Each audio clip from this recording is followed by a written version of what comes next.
Avez-vous déjà eu un rêve et ressenti comme s'il signifiait quelque chose? Vous êtes-vous déjà demandé où va ce monde? Avez-vous des questions sur les prophéties de la Bible?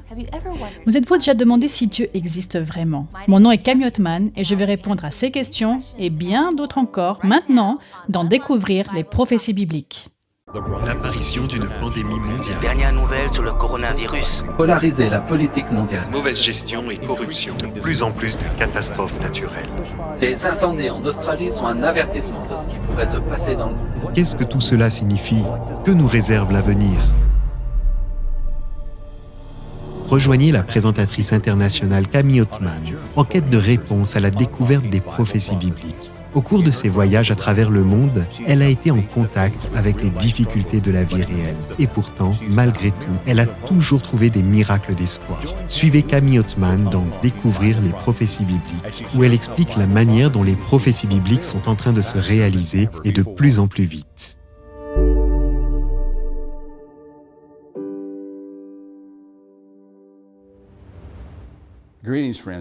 Bienvenue, chers amis. Mon nom est Dwayne McKay, président de la Radio mondiale adventiste. Nous diffusons depuis 50 ans sur environ 1000 stations radio dans le monde entier et dans 130 langues différentes. C'est passionnant de voir ce qui se passe dans le monde aujourd'hui et de ce fait, nous commençons à faire quelque chose de différent. Sur YouTube, uniquement et juste pour vous, Camille Ottman, notre vice-présidente qui a fait 350 réunions, va vous guider dans la découverte des prophéties bibliques de ces derniers jours. Il s'agit d'une série extrêmement passionnante. Vous ne voudrez pas rater un seul épisode où, Bible à la main, elle dévoile les prophéties qui nous amènent jusqu'à cette époque que nous vivons, juste avant le retour du Christ. Ne ratez pas un seul épisode. Bienvenue à Découvrir les prophéties bibliques. Je m'appelle Camille Ottman, je suis la vice-présidente de la Radio mondiale adventiste et une part importante de mon travail consiste à documenter les miracles. Cela implique de se rendre dans des régions éloignées du monde pour filmer des témoignages miraculeux de la puissance salvatrice de Jésus, comme à la frontière démilitarisée de la Corée du Nord, ou aux Philippines lors d'un face-à-face avec des groupes terroristes rebelles, ou encore en Zambie, avec des condamnés à mort. Dieu avait prévenu qu'il ferait des choses étonnantes à notre époque, et c'est ce qui se passe. J'ai hâte de partager chaque soir d'incroyables histoires de miracles que j'ai personnellement documentées. Vous ne voudrez pas en rater une seule. Pendant notre temps ensemble, au cours des 14 prochains jours, je vais vous présenter des éléments bibliques que je trouve personnellement motivants et bouleversants. Ces mêmes découvertes ont profondément changé ma vie, me faisant passer de la poursuite du monde à la poursuite du ciel. Dieu a mis en moi l'objectif de partager sa parole. Je crois en sa Sainte Bible, parce que les prédictions de Dieu aux prophéties sont vraies. Et voilà notre point de départ. Si vous avez des questions qui vous viennent à l'esprit, à tout moment, vous pouvez cliquer sur le lien qui apparaît sous cette vidéo et votre question recevra une réponse biblique. De même, si vous avez une demande de prière, cliquez sur le lien sous cette vidéo et notre équipe sera heureuse de prier pour vous et votre demande spécifique. Ce soir, nous commencerons par découvrir la vérité, à savoir si les prophéties bibliques sont vraies ou non. La clé pour comprendre les prophéties bibliques est de laisser la Bible parler d'elle-même. L'angle de cette série de rencontres est que si c'est dans la Bible, j'y crois. Si c'est en désaccord avec la Bible, alors ce n'est pas pour moi. Vous vous demandez peut-être quels sont les avantages de ce séminaire? En quoi cela me concerne? Pourquoi devrais-je m'en soucier? Ces informations bibliques apporteront un sens à votre vie et aux situations que nous voyons dans le monde en ce moment. La Bible nous informe de la ligne du temps de la Terre, comment elle est apparue et comment elle finira. Les gens ont besoin de connaître les derniers événements qui vont se produire sur Terre. Nous devons être conscients des nombreux pièges de Satan, destinés à nous tromper et nous éloigner des vérités de Dieu qui sont révélées dans la Bible. Nous devons comprendre la bataille entre Dieu et Satan, parce que tous deux cherchent notre fidèle adoration. Avec toute l'incertitude qui règne dans notre monde, où pouvons-nous trouver des réponses concrètes? Jésus, le Fils de Dieu, nous avertit et nous révèle dans les Écritures, la Bible, ce que nous avons besoin de savoir. Chacun de nos sujets bibliques sera développé en lien avec les précédents. N'en manquez donc aucun. Ces questions nous présentent des perspectives différentes du caractère de Jésus et de ses enseignements, afin que nous puissions marcher aussi sur les traces de Jésus. À la fin de cette série, vous saurez trouver dans votre Bible les réponses à des questions telles que « Qui est la bête d'Apocalypse 13 ?» Quelle est la marque de la bête? 666 se trouve vraiment dans la Bible? Comment Dieu décrit-il le sceau du Dieu vivant? Saviez-vous que la Bible dit qu'il faut recevoir le sceau pour entrer dans le royaume des cieux? Nous apprendrons ce que représente Babylone et comment s'assurer que vous n'en faites pas partie. Que dit la Bible sur ce qui se passe quand on meurt? Cela pourrait vous surprendre. Savez-vous que Dieu décrit les caractéristiques de son peuple, l'Église du reste, dans le livre de l'Apocalypse? Que dit l'Apocalypse sur ce qui se passera au cours du millénaire? Saviez-vous que vous pouvez choisir où vous serez pendant ces 1000 ans? Si Dieu est amour, brûlera-t-il vraiment les gens pour toujours et à jamais? Nous allons également examiner ce que la Bible dit de l'enfer. C'est différent de ce que l'homme a imaginé. Comment la Bible décrit-elle le retour de Jésus? Jésus est très précis pour que nous ne soyons pas dupés par les nombreux faux Christ. La Bible offre des perspectives incroyables de la guerre invisible qui nous entoure. Mes amis, prions ensemble.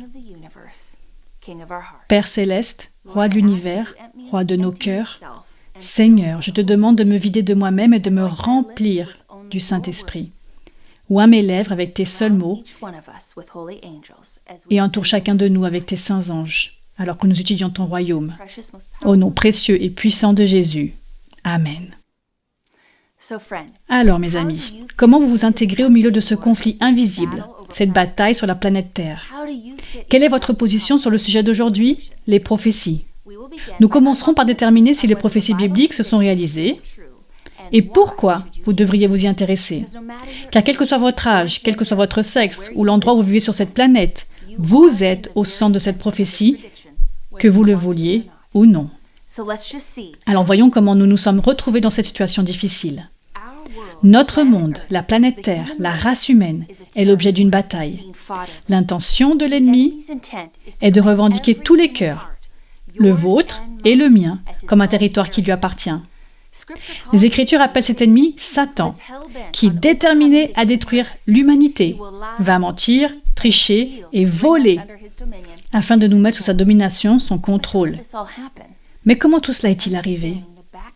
En comprenant l'histoire passée, il sera beaucoup plus facile pour nous de distinguer le vrai du faux. Cette histoire, aux proportions épiques, doit être racontée et comprise. Il s'agit d'une bataille cosmique et d'un sauvetage cosmique. Tout commence dans l'univers, dans un endroit appelé ciel, maison de Dieu le Père. Car vous savez, Dieu est rempli d'amour. Le thème de l'amour revient constamment dans la Bible. L'une des premières démonstrations de l'amour de Dieu, c'est qu'il nous a créés avec la liberté de choix. Il a dû y avoir un moment où Dieu a expliqué à ses anges le libre arbitre. Peut-être que Dieu a dit: les anges, je veux partager avec vous quelque chose de très précieux. Cela s'appelle la liberté. Au début, avant même que je ne crée la vie, j'ai dû prendre une décision. Allais-je vous donner la liberté ou contrôler votre volonté? En contrôlant vos désirs, je me serais assuré votre obéissance. Mais cela vous aurait privé de la liberté de choisir, ce qui est le cadeau le plus précieux que je peux vous donner. Et le cadeau le plus précieux que vous pouvez m'offrir est votre amour spontané, dont je me serais privé. Je vous ai donc donné la liberté de choix. Je savais que plus tard, tout cela pourrait se passer mal et se retourner contre moi, mais j'ai pris le risque d'être aimé par vous, librement. Comme nous le savons, mes amis, la chose s'est terriblement mal passée. Un ange de haut rang, nommé Lucifer, a quitté sa place à côté de Dieu le Père pour semer le trouble parmi les anges. Lucifer est devenu fier de sa position, de sa beauté, de ses talents, et l'orgueil a grandi dans son cœur. Il est devenu jaloux. Il voulait être Dieu et non plus un serviteur de Dieu. Dans Ésaïe 14, versets 12 à 14, on lit plusieurs déclarations de Lucifer, toutes centrées sur lui. Comment es-tu tombé du ciel, astre brillant, fils de l'aurore? Tu disais dans ton cœur: je monterai au ciel. Je hisserai mon trône au-dessus des étoiles de Dieu et je siégerai sur la montagne de la rencontre, à l'extrême nord. Je monterai au sommet des nuages. Je ressemblerai au Très-Haut. Satan voulait être Dieu pour le détrôner et gouverner l'univers. En apparence, il adorait Dieu, mais il cachait secrètement ses véritables intentions. Il a menti en disant aux anges que leur propre sagesse était suffisante, qu'ils n'avaient nul besoin des lois de Dieu pour leur dire quoi faire. En conséquence, certains des anges ont commencé à douter de Dieu.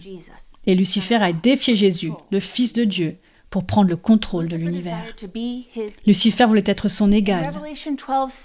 Pour résumer tout cela, lisons Apocalypse 12, verset 7 qui dit « Il y eut guerre dans le ciel. Un tiers de l'armée des anges de Dieu a endossé la rébellion de Lucifer et a combattu violemment. La bataille s'est étendue à tout l'univers. Finalement, Lucifer et ses anges déchus ont été chassés du ciel. Dès lors, ils se sont retrouvés projetés sur une petite planète, un territoire appelé Terre. Depuis le début de ce conflit, entre le bien et le mal, les Écritures nous promettent un guerrier. Le nom de ce guerrier est Jésus, le Fils de Dieu. Il nous aime tellement qu'il avait déjà prévu un plan pour nous sauver. De la Genèse à l'Apocalypse, il y a un fil conducteur qui nous montre que la planète Terre est un territoire contesté. Dieu veut notre attention et Satan aussi. Nous, les êtres humains, avons besoin de comprendre cette bataille féroce qui se déroule sur notre planète entre des forces invisibles. C'est une question de vie ou de mort, mes amis. La toute première ligne de la Bible parle des territoires. Genèse 1, verset 1 dit « Au commencement, Dieu créa le ciel et la terre ». Cela définit deux zones, deux territoires. L'une est le ciel, l'autre la terre. Dans Genèse 1, 26, Dieu dit « Faisons l'homme à notre image, à notre ressemblance, qu'il domine ». Que signifie dominer? C'est le droit de dominer, le pouvoir de contrôler, l'autorité de gouverner, un territoire où un souverain est en charge. Dans Genèse 1, 28, Dieu a béni Adam et Ève en disant « Reproduisez-vous, devenez nombreux, remplissez la terre et soumettez-la, dominez sur les poissons de la mer, sur les oiseaux du ciel et sur tout animal qui se déplace sur la terre. » Dieu est en train de dire « Toute la terre est votre domaine, votre maison. » Cependant, dans le jardin d'Éden, il y avait un autre endroit, un petit territoire ennemi, appelé l'arbre de la connaissance du bien et du mal. Dans Genèse 2, verset 17, Dieu avertit « Mais tu ne mangeras pas de l'arbre de la connaissance du bien et du mal, car le jour où tu en mangeras, tu mourras. » Cet arbre rappelait à Adam et Ève leur liberté de choisir d'obéir ou non à Dieu. Satan avait obtenu une place sur l'arbre de la connaissance de bien et du mal. Il ne pouvait pas se contenter d'errer librement. Non, cet arbre était le sien, son territoire. Bien sûr, l'objectif de Satan était d'étendre son territoire, n'est-ce pas? Il désirait voir Adam et Ève s'approcher de son territoire dans le jardin.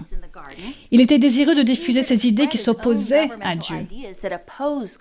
Tout ce qu'il avait à faire était de mentir sur le vrai caractère de Dieu et d'influencer la perspective humaine sur la nature de Dieu, comme il avait fait avec les anges. Immédiatement, dans les premiers chapitres de la Bible, dans Genèse 1, 2 et surtout 3, on comprend qu'il y a un conflit, une controverse, quelque chose qui n'allait pas.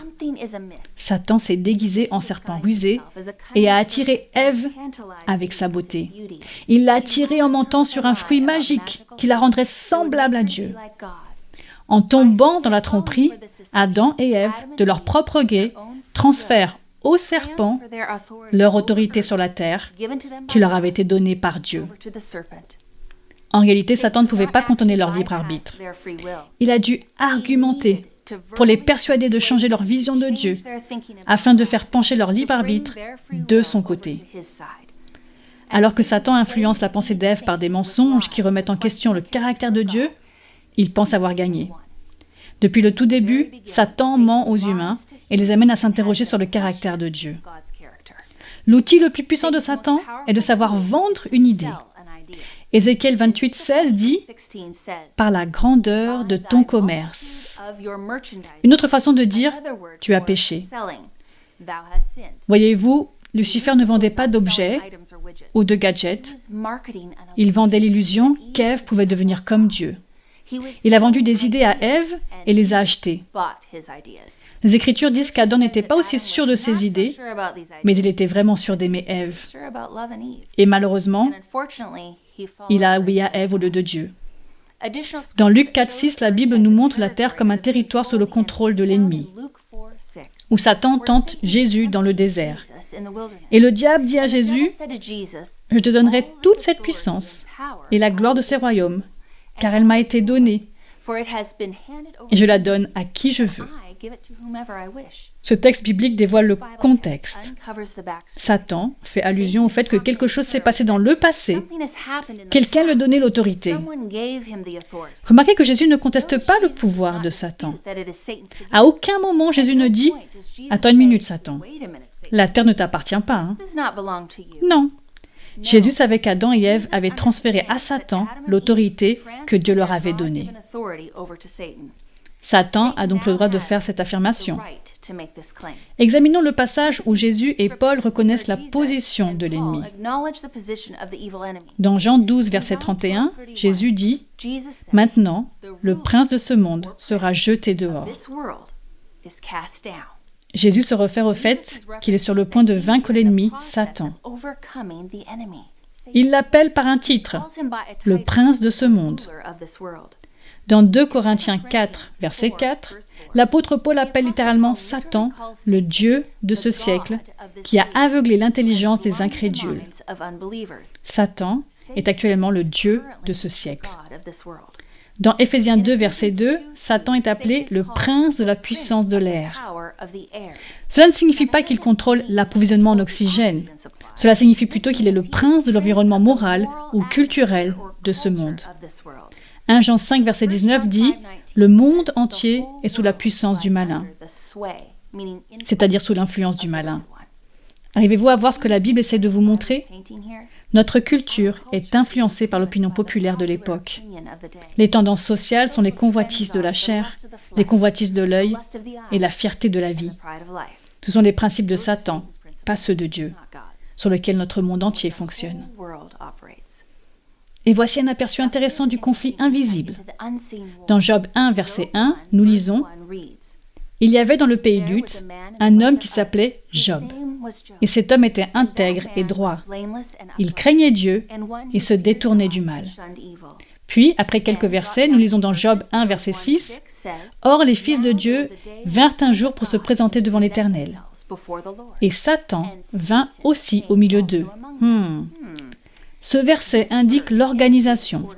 Vous voyez, il y avait un temps et un lieu, et le Seigneur avait organisé une rencontre, et les fils de Dieu vinrent à partir de leur territoire dans l'univers. Dans Éphésiens, Paul appelle les fils de Dieu les dominations et les autorités, c'est-à-dire les gouvernants et les autorités de l'univers céleste. Et là, l'ennemi arrive dans ce conseil céleste.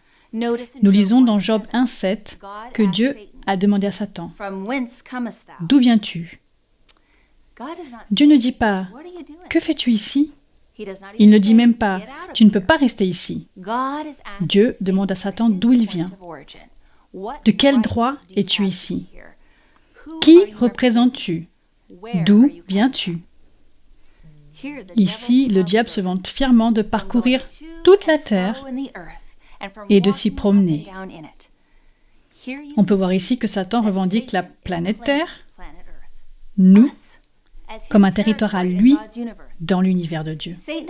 Satan prétend avoir le droit d'être présent à la rencontre si toutes les autres autorités peuvent y assister. Je peux être ici pour représenter la planète qui m'appartient.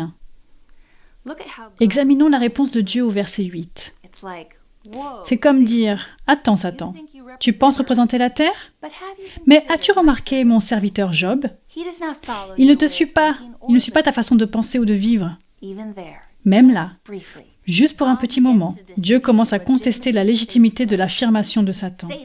Satan intensifie le dialogue au verset 9, en disant en gros « Eh bien, bien sûr, Job t'honore, tu t'occupes de tous ses besoins. Pas étonnant qu'il te suive, tu l'as acheté avec toutes tes bénédictions. » J'aime bien le verset 8. Dieu désigne un être humain et dit de lui « Oui, j'ai un point ferme sur la terre. Quelqu'un qui me représente moi et mes principes et mon royaume sur terre. Satan, nous ne nous résignerons pas dans ce grand conflit. Nous ne remettrons pas le monde entre tes mains.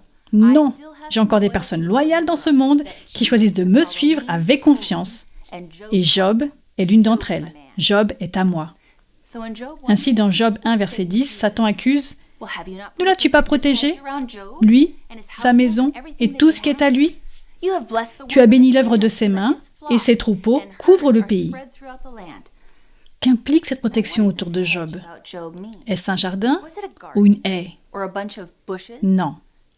La réponse se trouve dans le psaume 34, verset 7, un de mes textes préférés, qui dit « L'ange de l'Éternel campe autour de ceux qui le craignent, et il les arrache au danger. » C'est la protection angélique de Dieu, de ses anges, qui campent autour de ses fidèles.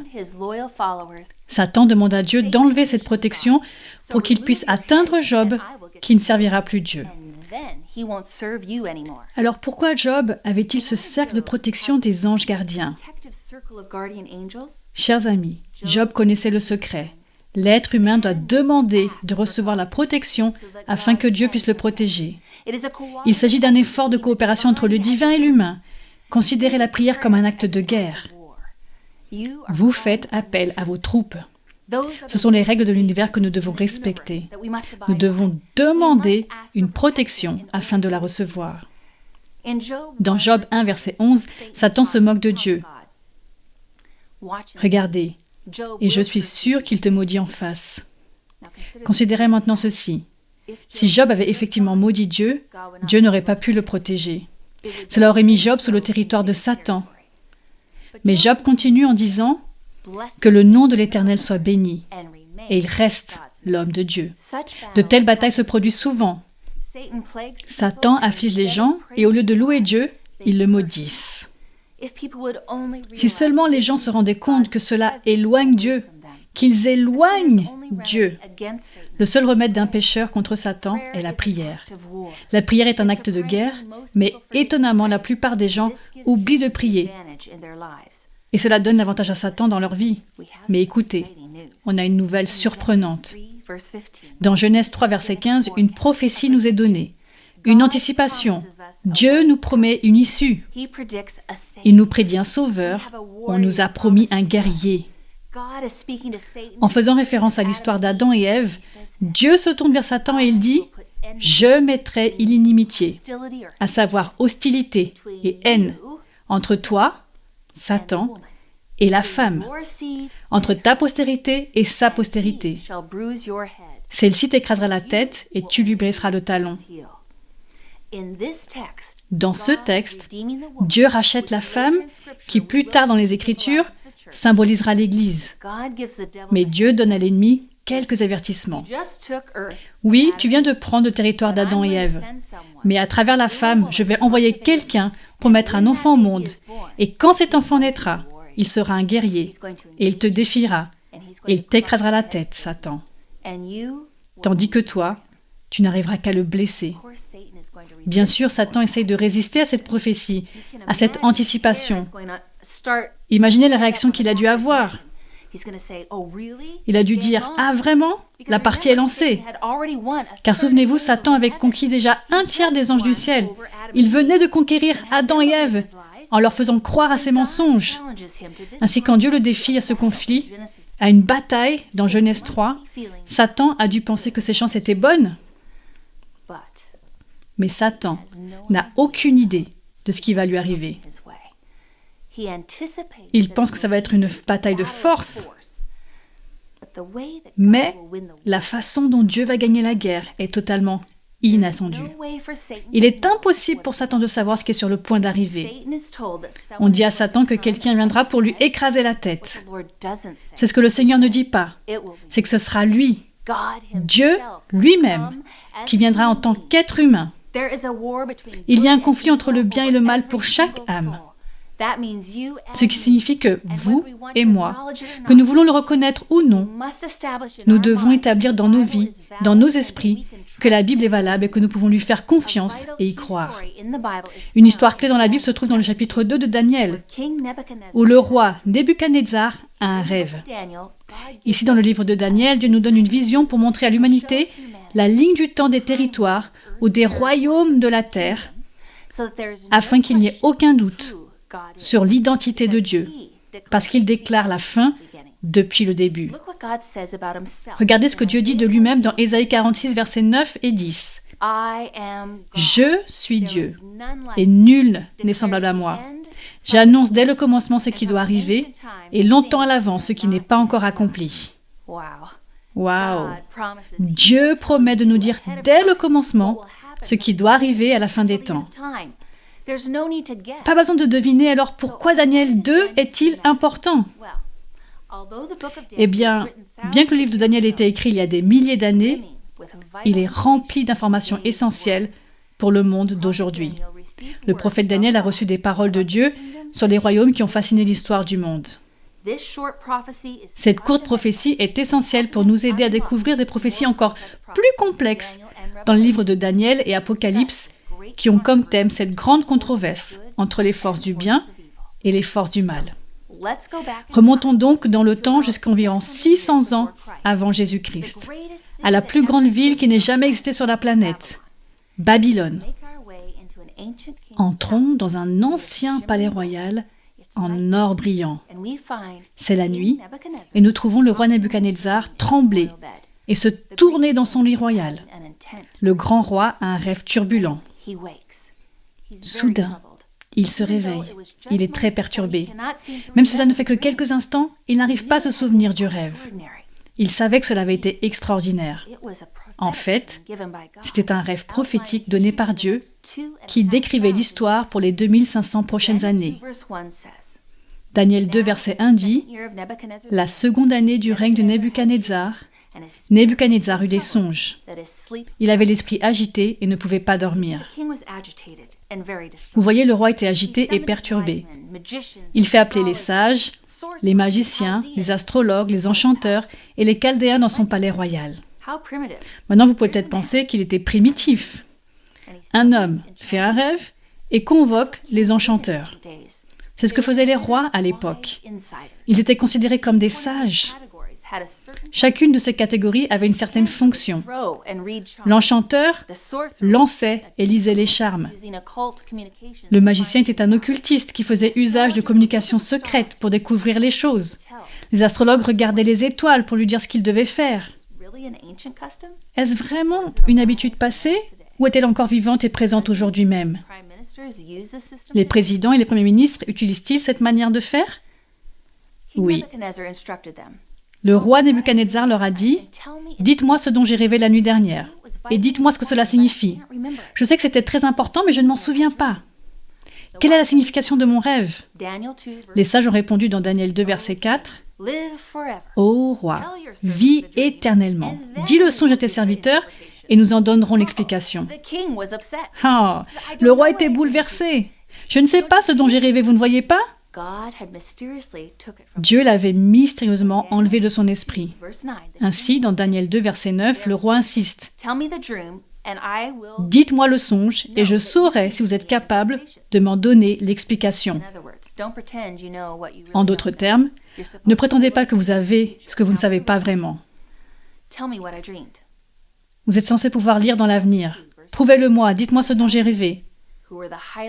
Ainsi, en Daniel 2, verset 10, les Chaldéens, qui étaient plus instruits du groupe, les plus intelligents, protestèrent en disant « Il n'est personne sur la terre qui puisse dire ce que demande le roi. » Et c'était vrai, il n'y avait personne sur terre qui pouvait faire ce que le roi avait demandé. Dieu avait enlevé ce rêve de l'esprit du roi afin de dénoncer tous ces faux informateurs. Seul le Dieu du ciel pouvait révéler ce dont le roi avait rêvé dans sa chambre, et seul le Dieu du ciel peut révéler l'avenir avec précision. La nouvelle du commandement du roi de tuer tous les sages arriva jusqu'à Daniel. Vous savez, Daniel n'était pas médium, mais était l'un des sages du roi. Quand Daniel a demandé pourquoi il devait être tué, Arjok, le chef de garde du roi, lui a expliqué l'histoire du rêve. Daniel a obtenu la permission de se présenter devant le roi où il a dit « Roi, donnez-moi du temps, laissez-moi partir pour prier, pour demander au Dieu du ciel. Et le Dieu du ciel révélera le rêve que vous avez fait dans votre chambre. Et je reviendrai vous expliquer ce dont vous avez rêvé. » Ainsi, Daniel a prié, et Dieu a révélé le rêve et son interprétation à son serviteur Daniel. Vous voyez, mes amis, les mystères de Dieu sont expliqués aux hommes et aux femmes qui prient. C'est ce que nous lisons dans Daniel 2, verset 23. « Dieu de mes pères, je te glorifie et je te loue de ce que tu m'as donné la sagesse et la force. » Et puis Daniel est allé devant le roi, déclarer qu'il était vrai, qu'aucun sage, aucun astrologue, aucun magicien n'aurait pu le révéler, ce rêve.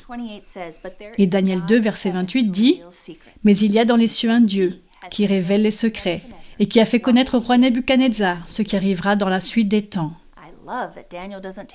J'aime que Daniel ne s'attribue pas le mérite, mais le donne entièrement à Dieu. C'est important. Vous voyez, il existe 2 systèmes religieux sur cette planète en ce moment. Le premier est centré sur l'homme, l'autre est centré sur Dieu, sur le conflit qui concerne chaque âme de cette planète. Vous serez surpris de savoir qui, aujourd'hui, défend une religion centrée sur l'homme. Au cours de nos épisodes, vous le verrez de vos propres yeux, mes amis. Mais revenons à Daniel. Chapitre 2, verset 21, « C'est lui qui renverse et qui établit les rois. » J'aime ça. Donc c'est une histoire de comment les royaumes naissent et disparaissent sur la planète.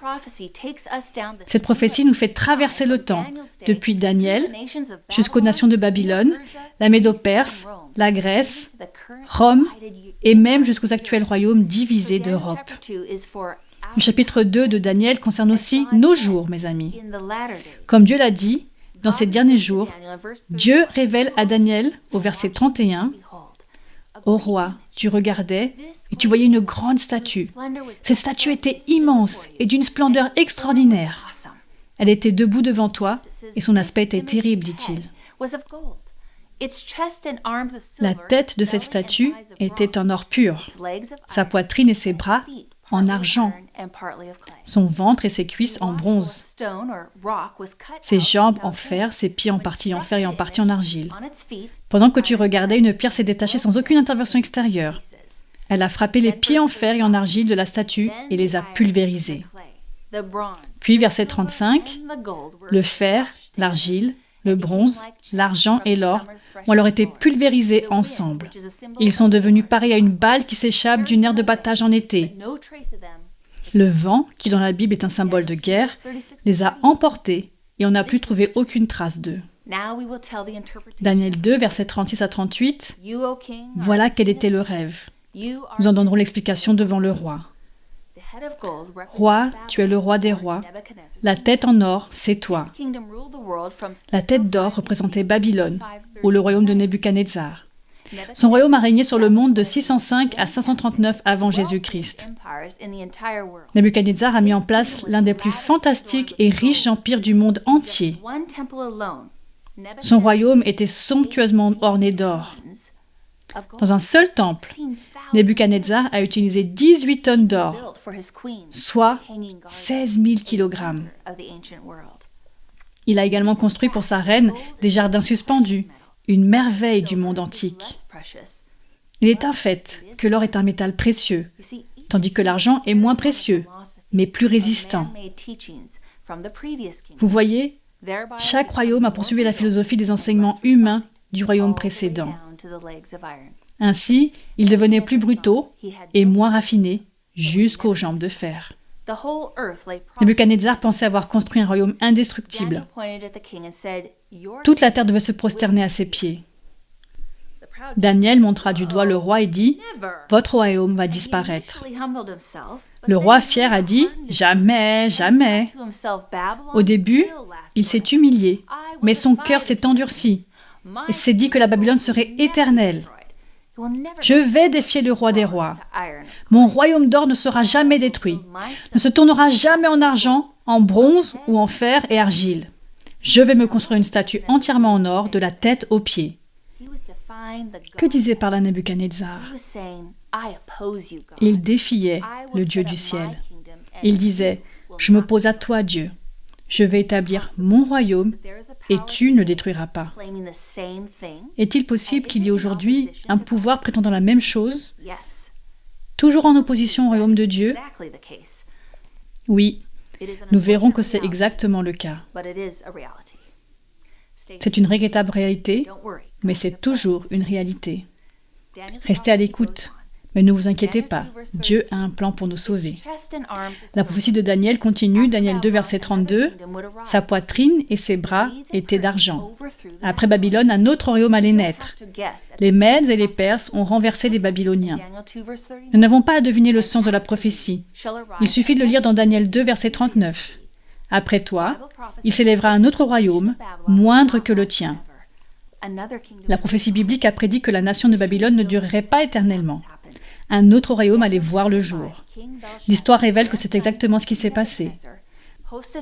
Dans Daniel chapitre 5, le roi Belshazzar, petit-fils du roi Nebuchadnezzar, a organisé un festin d'ivrogne pour ses grands, au nombre de 1000, et comme le vin coulait, la musique jouait, les hommes étaient proches des femmes richement vêtues, au milieu de la débauche d'alcool, la musique enchanteresse et l'immoralité séduisante, Dieu a interrompu le festin de Belshazzar.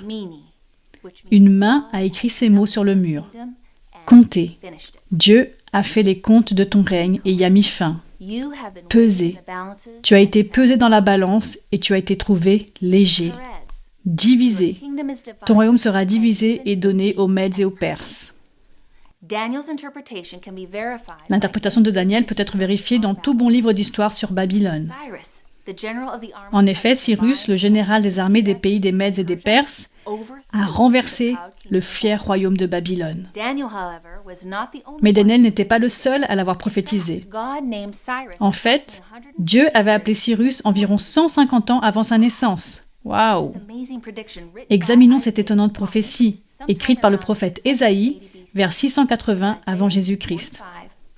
En Ésaïe 45:1, nous lisons « Voici ce que dit l'Éternel à celui qu'il a désigné par onction, à Cyrus, à celui qui tient par la main droite, pour écraser des nations devant lui, et pour désarmer des rois, pour ouvrir des portes devant lui, afin que les entrées des villes ne lui soient plus fermées. » Voici exactement ce qui s'est passé.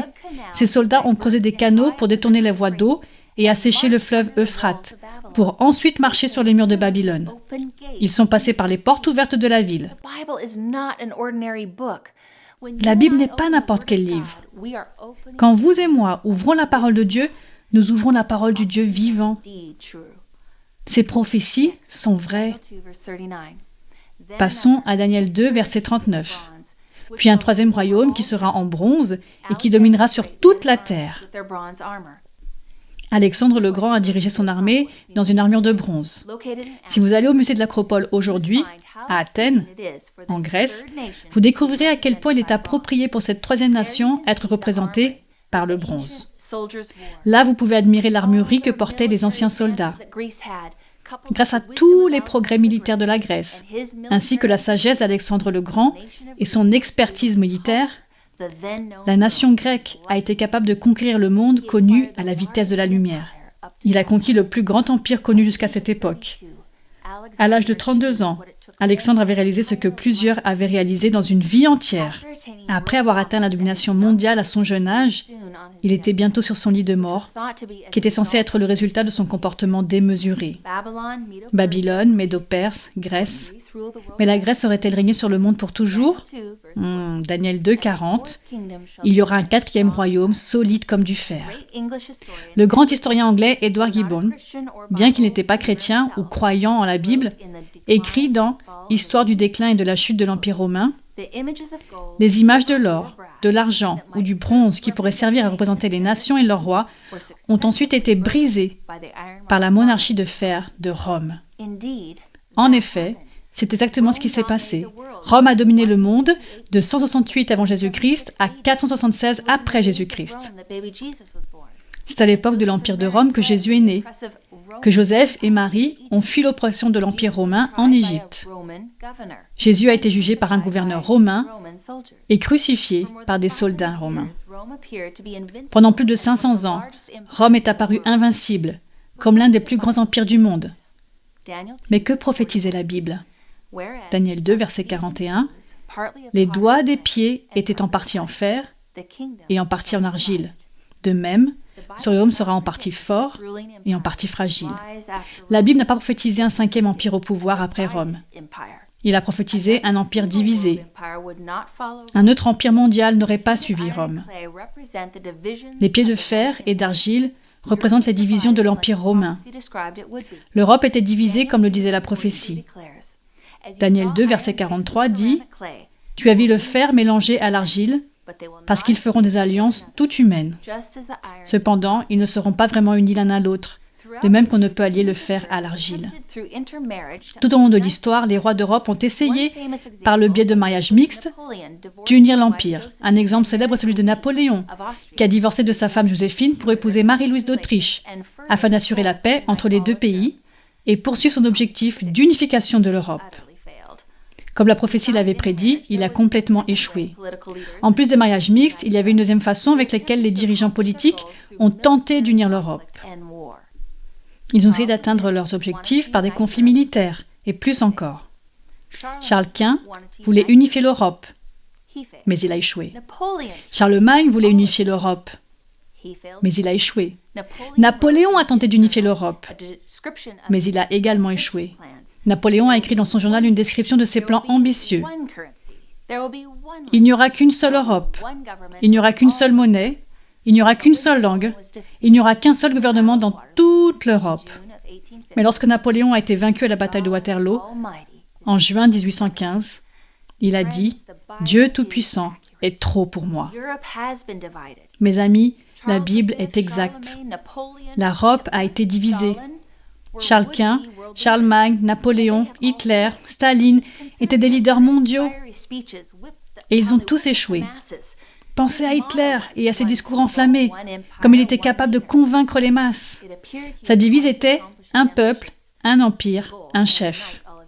Il semblait sur le point de réaliser son objectif ambitieux et unifier toute l'Europe. Les forces alliées étaient piégées. La défaite semblait certaine. Mais contre toute attente, Hitler a commandé à ses chars de s'arrêter et de se réapprovisionner. Qu'est-ce qui a arrêté les chars d'Hitler? Une ancienne prophétie dans Daniel chapitre 2 déclare qu'à partir de l'époque de l'Empire romain, l'Europe ne serait jamais unie. Dans le livre de l'Apocalypse, la Bible prédit une dernière tentative d'unification de l'Europe. Cette fois-ci dans le cadre d'une union politico-religieuse. Elle se trouve dans Apocalypse 17, versets 12 à 14. Les 10 cornes que tu as vues sont 10 rois qui n'ont pas encore reçu de royaume, mais ils reçoivent le pouvoir de régner pendant 1 heure avec la bête. Voici la signification de cette prophétie. Pour une courte période, les nations d'Europe et le reste du monde feront partie d'une confédération politico-religieuse juste avant le retour de Jésus. Remarquez comment Apocalypse décrit cette unité temporaire. Ils ont une même pensée et ils donneront leur puissance et leur pouvoir à la bête. Voici donc une prophétie qui dit que pendant 1 heure, une courte période de temps, les nations d'Europe s'uniront. Y a-t-il des mouvements pour unifier l'Europe? Pour unifier le monde entier? Le drapeau, qui est un symbole du marché commun européen, représente plusieurs voix, mais un seul peuple. L'euro est le résultat d'un effort visant à établir une monnaie commune pour l'Europe. L'Apocalypse nous dit qu'il y aura cette dernière tentative pour unir les gens dans la préparation de la puissance de la bête, qui les rejoint sur le plan religieux et politique sous un seul grand système. En cas de conflit mondial, les conflits et la guerre se combinent avec la famine, la peste et les échecs économiques. L'idée d'avoir un monde uni, une société unie, pour ne faire qu'un, sera présentée. Mais la Bible dit qu'ils ont une même pensée et qu'ils donnent leur puissance et leur pouvoir à la bête. Ceux-ci combattront l'agneau, Jésus, et l'agneau les vaincra. La raison pour laquelle nous ne sommes pas intéressés par un royaume terrestre, c'est parce que Jésus nous en a promis un aux cieux. Cette prophétie d'Apocalypse 17 dit « Parce qu'il est le Seigneur des seigneurs et le Roi des rois. Ceux qui ont été appelés, choisis et fidèles et sont avec lui, les vaincront aussi. » L'histoire a suivi la prophétie de Daniel chapitre 2, étape par étape, et continuera à le faire. Le fonctionnement politique de cette planète n'est pas accidentel. Les événements qui se produisent dans le monde en ce moment même sont un signe que Jésus, le roi des rois, revient bientôt. Son retour est le seul espoir pour une planète qui pose sur des pieds de fer et d'argile, prêt à s'effondrer. La prophétie de la statue de Daniel et les prophéties de l'Apocalypse nous indiquent une nouvelle époque. Daniel 2, 34 dit « Pendant que tu regardais, une pierre s'est détachée sans aucune intervention extérieure. Elle a frappé les pieds en fer et en argile de la statue et les a pulvérisés. » Verset 44, « Le Dieu du ciel fera surgir un royaume qui ne sera jamais détruit. » Quelle est donc la pierre qui détruit la statue ? Le rocher des âges, Jésus, le roi. Nous ne pouvons pas faire confiance dans les royaumes terrestres qui naissent et disparaissent. Ils sont temporaires, illusoires. Mais nous pouvons faire confiance dans le royaume de Dieu qui ne tombera jamais. Nous faisons partie d'un conflit cosmique et notre sauvetage viendra bientôt. Le royaume surnaturel de Christ viendra et détruira tous les royaumes de ce monde. Apocalypse 11, verset 15 dit « Et des voix fortes retentirent dans le ciel. Elles disaient « Le royaume du monde est remis à notre Seigneur et à son Messie, et il régnera au siècle des siècles. » Le plus grand désir du cœur humain est la paix et la sécurité. Nous voulons une société stable où mettre les enfants au monde sans la crainte de la guerre, de la pauvreté et des maladies dévastatrices. Nous voulons un avenir plein d'espoir et non de peur. La statue de Daniel 2 me fait penser à l'histoire de Freddy, que mon équipe de la WR et moi avons filmé en Afrique du Sud. Freddy a grandi dans un foyer très religieux. Son père était prêtre, mais il ne s'occupait pas de lui. Puis devenu adulte, il a ignoré tout ce qui avait attrait à Dieu, jusqu'au jour où il a reçu un appel téléphonique. Sa sœur avait été assassinée. La colère au début de Freddy s'est transformée alors en rage. Désespéré, il s'est noyé dans l'alcool. En fin de compte, son comportement destructeur s'est transformé en pensée suicidaire. Il buvait toute la journée, puis l'année dormait intentionnellement sur une route très fréquentée en espérant être écrasé. Heureusement, la police ou ses amis le ramenaient toujours chez lui, sain et sauf. Quand il se réveillait de sa stupeur d'ivrogne, il n'arrivait pas à se rappeler comment il était rentré chez lui. C'est dans un de ces moments que Dieu a attiré l'attention de Freddy. Une nuit, il a entendu une voix dire « Qui suis-je » Et il a répondu « Je ne sais pas ». Dieu a dit « Réfléchis bien, l'amour est un pardon sans fin. » Ce qui est intéressant, c'est que Freddy a découvert que le dernier commentaire de sa sœur sur Facebook disait exactement la même chose. Le Saint-Esprit l'a poussé à ouvrir la Bible. Freddy se demandait si Jésus pouvait remplir son cœur vide. Freddy avait quelques difficultés. Comment pouvait-il savoir exactement qu'il pouvait faire confiance à ce que sa sœur disait ? Comment pouvait-il savoir ce que la Bible disait et ce qui était vrai et pas seulement un conte de fées que quelqu'un a inventé ? Au cours de ses études, il a été fasciné par les prophéties de Daniel et de l'Apocalypse. Il est devenu curieux de savoir comment l'histoire soutenait la naissance et la chute des royaumes, comme l'avait prédit Daniel 2, précisément dans cet ordre. Freddy était convaincu qu'il pouvait croire ce que la Bible lui enseignait. Il se consacre désormais à l'enseignement de la Bible aux autres, en commençant par Daniel 2, car il montre comment la Bible est authentique et crédible, en accord avec l'histoire, parce que l'histoire ne peut être niée. Nous vivons dans un monde brisé qui ne peut pas nous donner de réponse, mes amis. Mais la Bible le fait. Et comme nous l'avons vu, nous vivons dans les temps des orteils de la grande statue que nous venons d'examiner. Nous savons que ce ne sera pas notre royaume.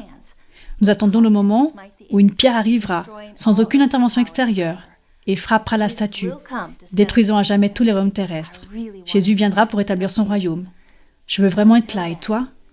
D'ici là, alors que tout dans ce monde est à l'envers, merci Seigneur de prendre soin de ce monde corrompu. Rien sur cette terre ne peut prendre Jésus par surprise. Il a tout son contrôle. Et il nous dit de ne pas avoir peur. Nous devons simplement croire en lui. Ne voulez-vous pas croire qu'il y a un Dieu au ciel qui est notre roi et notre sauveur, un Dieu qui nous aime tant, qui nous a donné un aperçu dans Daniel 2, de la façon dont l'histoire de la terre va se dérouler. Cela s'est passé exactement comme il l'avait prédit. Dieu ne lance pas de balles courbes, il ne nous prend pas au dépourvu. Il est transparent, il ne change jamais. Nous pouvons compter sur chaque mot qu'il dit. Jésus vous tend la main ce soir. Il nous invite à le laisser entrer dans notre cœur. Choisissez aujourd'hui de prendre au sérieux l'engagement de découvrir qui est Dieu et son royaume. Mes amis, aujourd'hui, Dieu peut-il revendiquer votre cœur et votre esprit comme son territoire? Si la réponse est oui, cliquez sur le lien ci-dessous et notre équipe priera pour vous. Et avant de conclure, prions ensemble. Père céleste, tu es un Dieu puissant qui a le pouvoir de créer des royaumes et de destituer des rois. Ce soir, nous te remercions de nous avoir informés à l'avance comment tu vas nous protéger et comment tu vas prendre soin de nous. Nous avons confiance en toi, au nom puissant et précieux de Jésus. Amen. Mes amis, j'aimerais beaucoup vous revoir demain soir quand nous traiterons un épisode spécial sur les signes qui sont sur les points de se produire juste avant le retour de Jésus. Le Covid-19 est-il dans la Bible? Ne ratez pas notre prochain sujet, les signes. Dieu nous aime tellement qu'il nous avertit à l'avance, non pas pour nous faire peur, mais pour nous informer. Choisissez la voie de Dieu. Bonne nuit les amis.